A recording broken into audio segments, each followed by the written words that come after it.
అలాగే 8వ లోక్సభలో తెలుగుదేశం పార్టీకి 10% సంఖ్యాబలం లేకపోయినా పి ఉపేంద్ర గారిని ప్రతిపక్ష నాయకుడిగా గుర్తింపు లభించిందన్న మాట కూడా అవాస్తవం.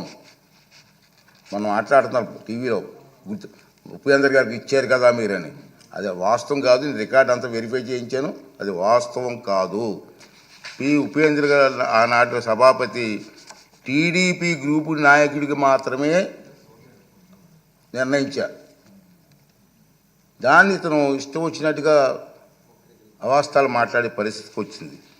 ఈ వాస్తవాలను సాంప్రదాయాలను దృష్టిలో ఉంచుకుంటే 175 మంది సభ్యులున్న నేటి ఆంధ్రప్రదేశ్ శాసనసభ అతిపెద్ద ప్రతిపక్ష పార్టీకి కనీసం 18 మంది సభ్యులు ఉంటే తప్ప ప్రతిపక్ష నాయకుడి హోదా రాదని అందరికీ అర్థమవుతుంది. ఈ నిబంధనలు సాంప్రదాయాలు ఉదాహరణలో జగన్మోహన్ రెడ్డికి తెలియదని చాలామంది అనుకుంటున్నారు, కానీ తప్పు.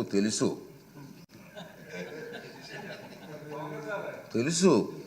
ఎందుకంటే 2019 జూన్ 13న ముఖ్యమంత్రి హోదాలో ఆయన ఇదే సభలో ప్రసంగిస్తూ చెప్పిన మాటలు మనందరం గుర్తు చేసుకోవాల్సిన అవసరం ఉంది. చంద్రబాబు నాయుడు గారికి 23 మంది శాసనసభ్యులు ఉన్నారు, ఒక 5 కానీ లాగేస్తే ఆయనకు 18 మంది కూడా ఉండరేమో, ఈ హోదా 17 మంది ఉంటారు, అప్పుడు ఆయన ప్రతిపక్ష నాయకుడు స్టేటస్ కూడా ఉండదని చెప్పి ఇదే జగన్మోహన్ రెడ్డి గారు ఈ హౌస్లో మాట్లాడిన సంగతి మీ అందరికీ తెలుసు. మరి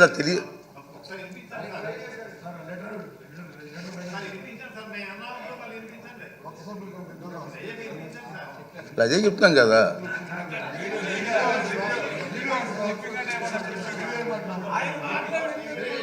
ఆయన మాటలు వినిపించాలా? అయితే మరి రికార్డు చేయాలి, మరి వినిపిద్దాం.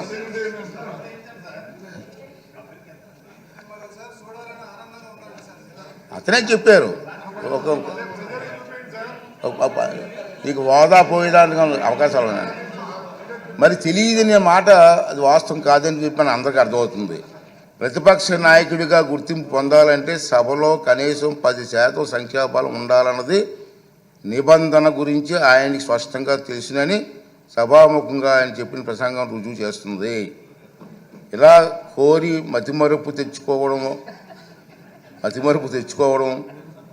మాజీ ముఖ్యమంత్రిగా మాజీ ప్రతిపక్ష నాయకుడిగా ఆయన హోదాకు తగిన కాదని నా అభిప్రాయం.